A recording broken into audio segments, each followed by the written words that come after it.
kind of proud.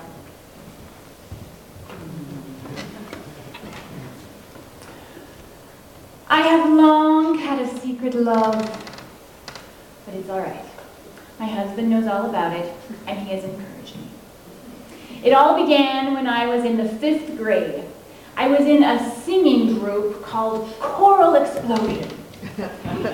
And it was while performing with this group that I watched a cute boy sing to a cute girl. Daisy, Daisy, give me your answer due.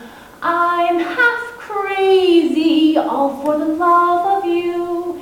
It won't be a stylish marriage, I can't afford a carriage, but you'll look sweet upon the seat of a bicycle built for two.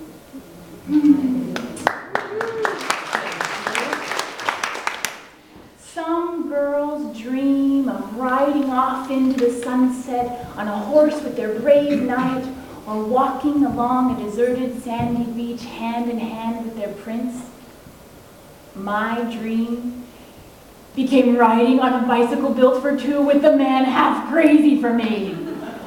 And for a while, it really was all about the bicycle. Every crush that I had, I imagined him riding on a bicycle built for two with me. I found it kind of interesting that even in my mind, some people look a little funny on a bicycle.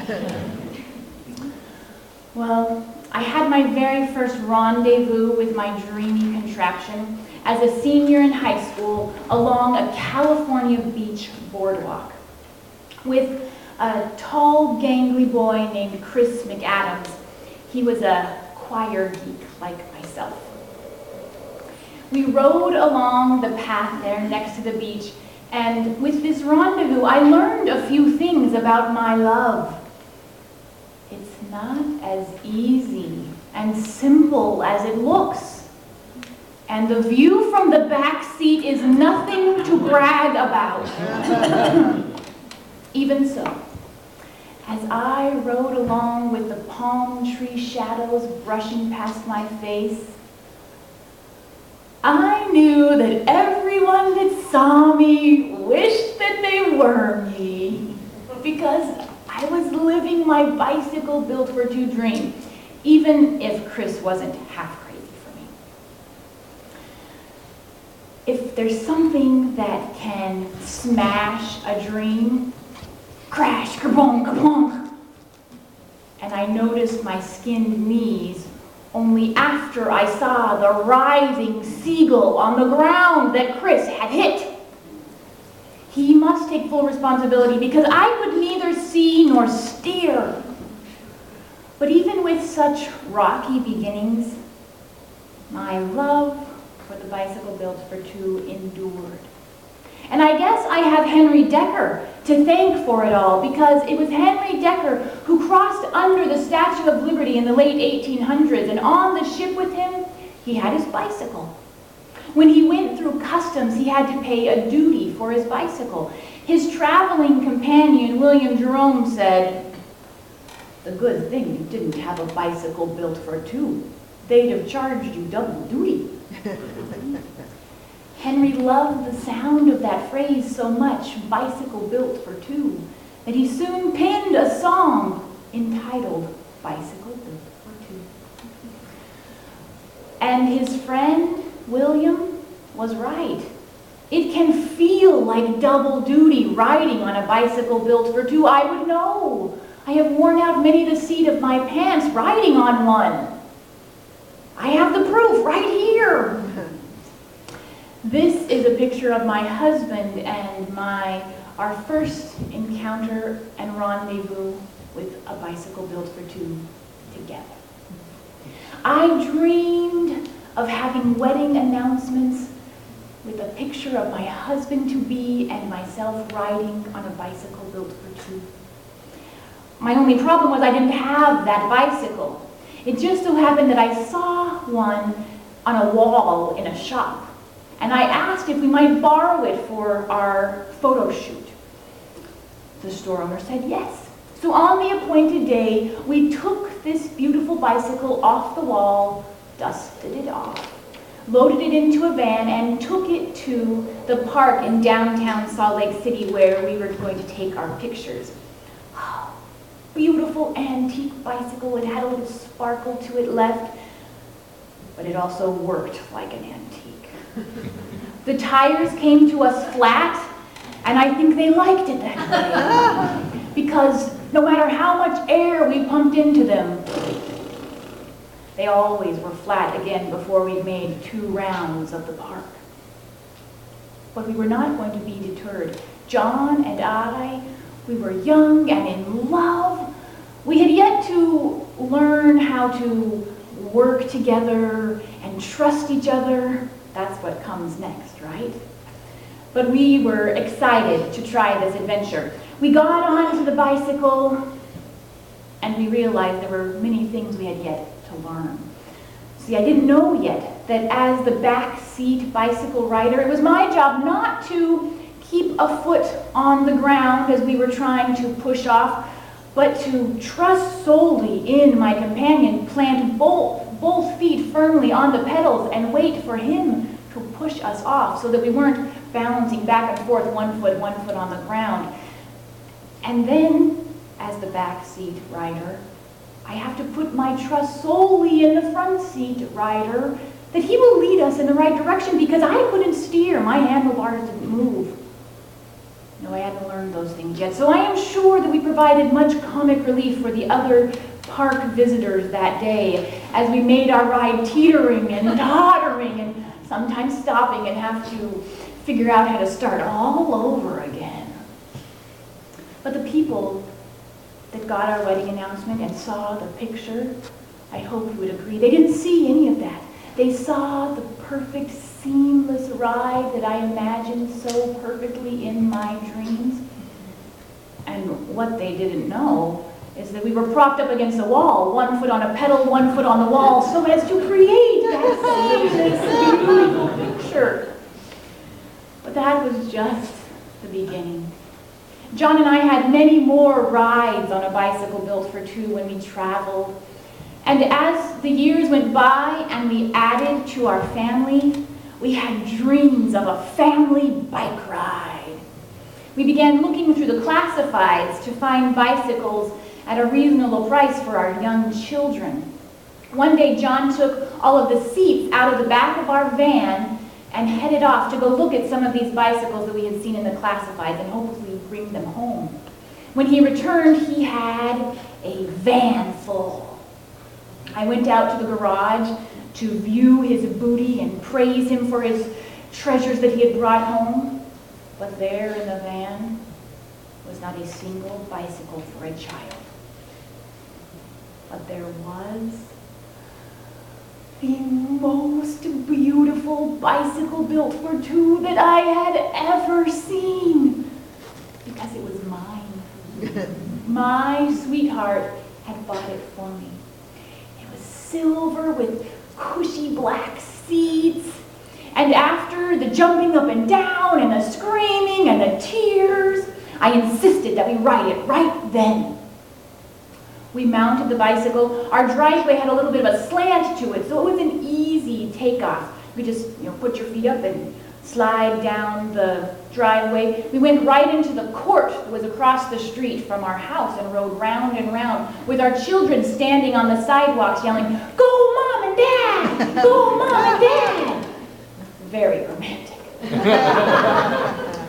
Well, with this addition to our family, it was time to celebrate. Not to mention that it was our 10th anniversary year. But I was excited to celebrate with my bicycle built for 2. We planned a 30-mile bike ride from our home in Murray, Utah, around the point of the mountain down to a bed and breakfast in Pleasant Grove called Somewhere in Time.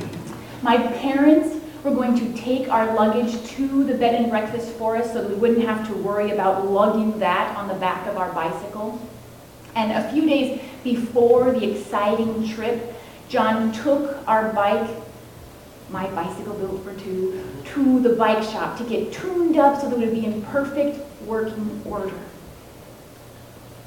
From the garage, I could hear it calling, "Come, ride on me." I think it was as excited as I was. Finally, the day arrived. We left our children in very good hands, and we began our journey. Our home is at the top of a hill on Potomac Drive, and you take Potomac Drive down the hill, around the corner, down another hill until you get to the Jordan Parkway, which was to be the trail for our journey. So once again, it was an easy start to our bike ride. Down the hill, down, down, down we went. And when we finally got to the parkway, it was time for us to begin pedaling. We made that first rotation, and kerplunk, kerplunk, the chain fell off of the gears. Oh, the perfect start to a journey. We hadn't gone too far, so I got on the phone, I called my brother. He came with some extra tools and some manpower to help John put this chain back on the bicycle. I was a very good supervisor of the whole ordeal. And when it was a little bit more tricky because you had 2 sets of pedals to line up, to bring the chain back around and make sure it was all working again. And finally they decided that we were ready to go. So my brother waved goodbye to us and we headed down the parkway. It was a swelteringly hot, record-breaking day in June. Not very much breeze, not very much shade, but we were off on our journey. Now, I am not a marriage counselor or a marriage therapist, but if I were, I would make sure that all of my people that came to me rode on a bicycle built for 2 together. Because like I said, there was lots for John and I to learn about working together. So here we were on the Jordan Parkway, 1 mile down from our 30 to go. And John called back to me, "Holly, are you pedaling as hard as you can?" And the loving wife that I am, I was not offended. "Yes, John, I'm pedaling, but of course I was trying to pedal harder. I wanted to, not let my husband down." We continued. We had to take frequent stops to get water, and John seemed to be tiring rather quickly. He went on, and it happened again. "Holly, are you pedaling as hard as you can?" "Yes, and I tried to pedal harder, but I didn't know how much more I had to give." We turned the corner, and there looming before us was a hill. The hill of hills. So we started picking up speed because we were of the philosophy, we do not walk up hills, we ride, we ride. So we were trying, John was standing up, I was trying to pedal harder to build up speed so we could make it up that hill. We began the ascent slowly, slowly, and then before my very eyes, I watched my husband begin to shake and tremble and fall off of our bicycle. And John falls off the bicycle, so of course the bike falls, and I fall off this bicycle. And I'm watching my husband literally writhing on the ground, holding his quad muscles. And he said, "They're spasming. I can't move them. Charlie horses everywhere." And I said, "Can you still ride?" He could not ride. We were 10 miles into our 30-mile journey. And we walked our bicycle up the hill. I had to call my cousin with a truck to come and pick us and our enormously long bicycle up. We went back and got into our car and made it to our bed and breakfast by car rather than by bicycle. It was still a wonderful evening, or wonderful weekend once the Charlie horses stopped. We took our bicycle back to the bike shop afterwards to make sure everything was okay, and we found out that when John and my brother had rechained the bicycle, John's pedal and gear was 1 chain link off, 1 chain link ahead of mine. It did not matter how much I pedaled. He still was carrying the entire load of the bicycle and wife and extra belongings. It didn't matter what I did. So we can totally laugh about it now. At the moment, It was ridiculous. We've had many more bike rides since then. None quite so dramatic, but fun bike rides. Recently, John said to me, Holly, do you mind if sometimes when we go on bike rides, we ride on our single bicycles rather than the bicycle built for two? The loving wife that I am, I was not offended. Of course, John, we can. John loves to ride beside me. He loves to watch me as I'm riding. He loves to watch the wind in my hair. And I'm not just dramatizing this. He loves it. And I love being adored that much. So I ride with him, beside him, and behind him on my bicycle built for two. And we go many places, but the journey is what's important. And even more than that, who is on the journey with me? So it doesn't matter where I'm going or how I get there, I know that my love will always be with me.